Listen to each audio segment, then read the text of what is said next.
I spent 60 years of my life trying to be perfect. The perfect wife, the perfect mother, the perfect daughter, the perfect employee. And you know what I got for it? Exhaustion, resentment, and a life that didn't feel like mine. But 7 years ago, something happened that changed everything. My husband died. After 42 years of marriage, he was gone. And for the first time in my adult life, I was alone, completely alone, and I was terrified. Not because I missed him, though I did, but because I realized I had no idea who I was without him.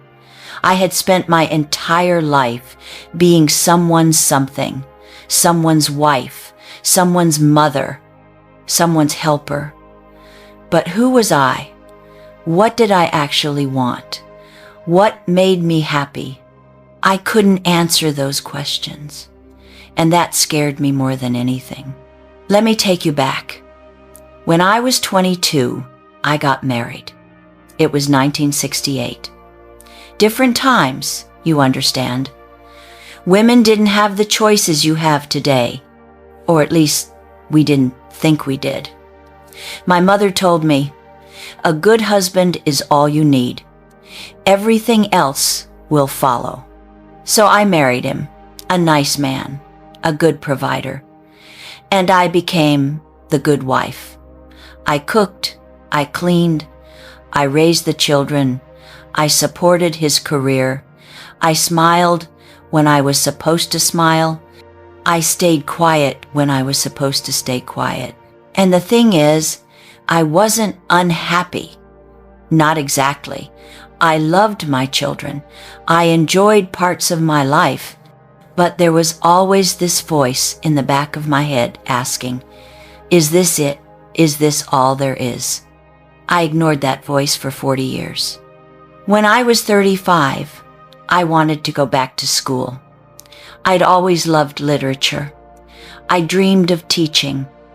But my husband said we couldn't afford it. The children needed me. Maybe later, he said. So I waited. When the kids were grown, I brought it up again.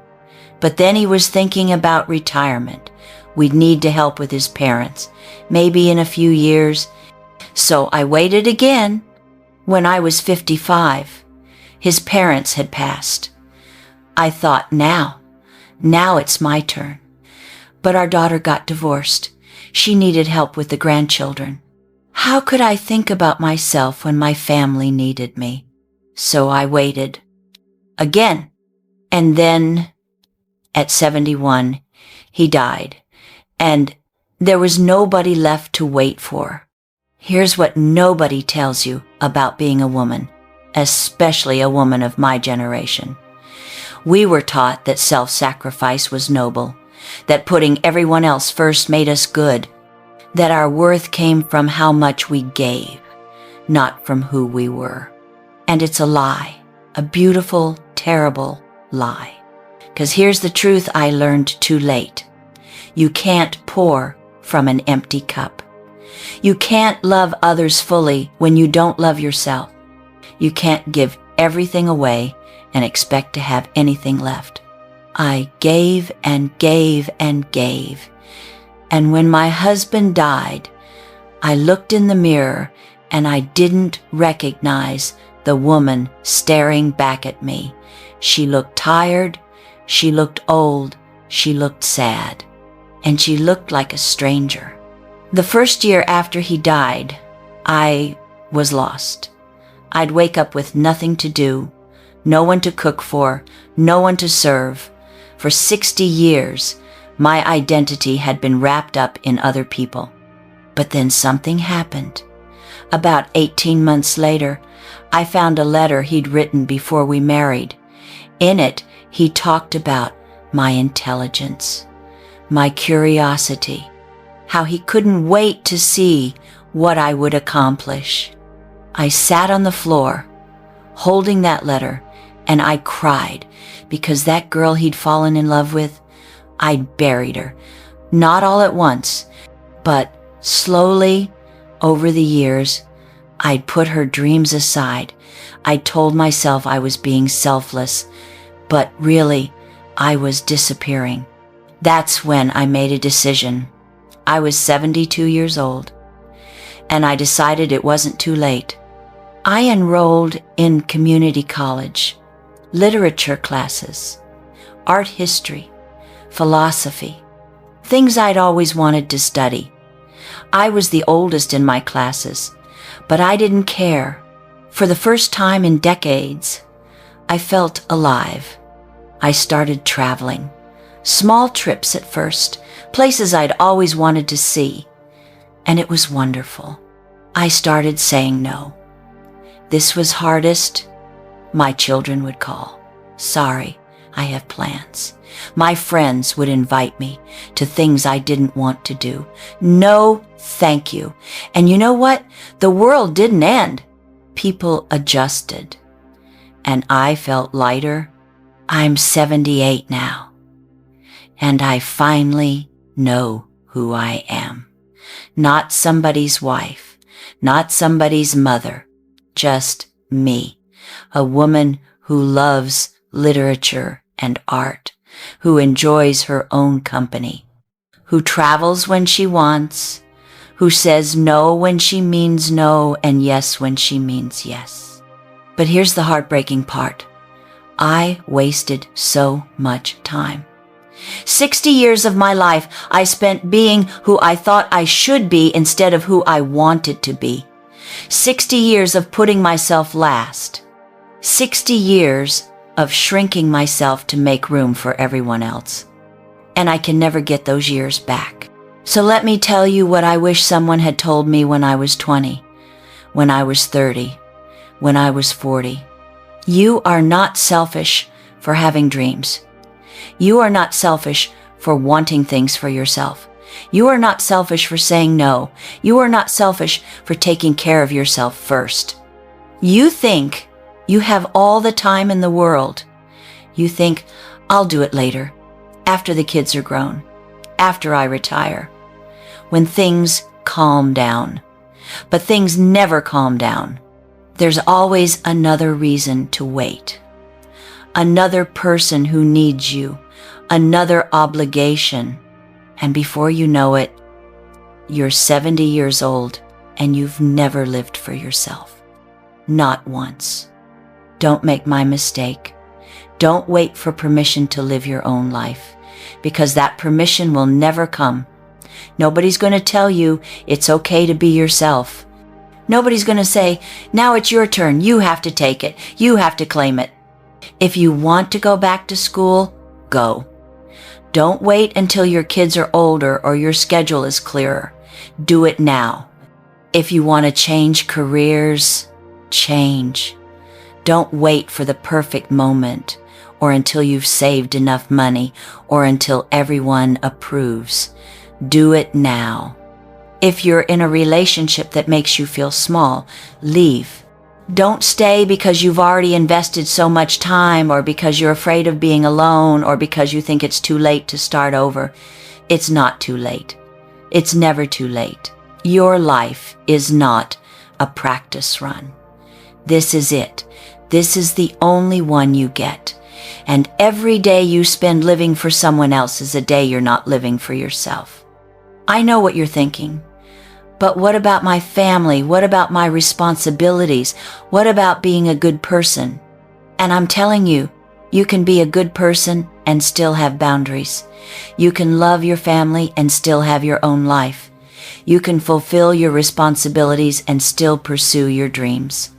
In fact, you'll be a better mother, a better wife, a better daughter, a better friend when you're living authentically. Because you can't give from a place of resentment. You can't love others when you're angry at yourself for giving up your dreams. The women in my generation, we were taught to be small, to be accommodating, to smooth things over, to never make waves. And we did it. We did it so well that we disappeared. But you don't have to. You have choices we didn't have. You have opportunities we didn't have. Don't waste them trying to be perfect. Don't waste them trying to please everyone. Because here's the truth. You'll never please everyone. There will always be someone who thinks you're being selfish. There will always be someone who's disappointed. There will always be someone who wants more from you. But the only opinion that really matters is yours. Can you look at yourself in the mirror and be proud of who you see? Not because of what you've done for others, not because of how much you've sacrificed, but because you're living a life that feels true to you. I look at young women today, and I see them making the same mistakes I made, saying yes when they mean no, putting their dreams on hold for their partners or their children or their parents, shrinking themselves to fit into someone else's idea of what a woman should be. And I want to shake them. I want to tell them, stop. Stop right now. Your dreams matter. Your voice matters. You matter. Not because of what you do for others, but because you exist. It took me 72 years to learn that lesson. 72 years to realize that I was allowed to take up space, that I was allowed to have desires, that I was allowed to choose myself. Don't take 72 years. Learn it now, today, this moment. Your younger self is depending on you, and your older self will thank you. I'm 78 years old. I've been living for myself for only 6 years. 6 years out of 78. And these have been the best 6 years of my life. I'm happier now than I was at 30. I'm more myself now than I've ever been. I'm finally free. But I would give anything to have these 40 years back. To have started living for myself at 35 instead of 72. To have said no when I meant no. To have pursued my dreams when I first had them. To have taken up space instead of shrinking. You still have time. You have so much time, but only if you start now. Only if you stop waiting for permission. Only if you stop putting yourself last. Your life is happening right now, not later, not when things are easier, not when everyone else is taken care of. Right now. What are you going to do with it? Are you going to live it for yourself? Or are you going to wake up one day at 78 and realize you spent your entire life living for everyone else? The choice is yours.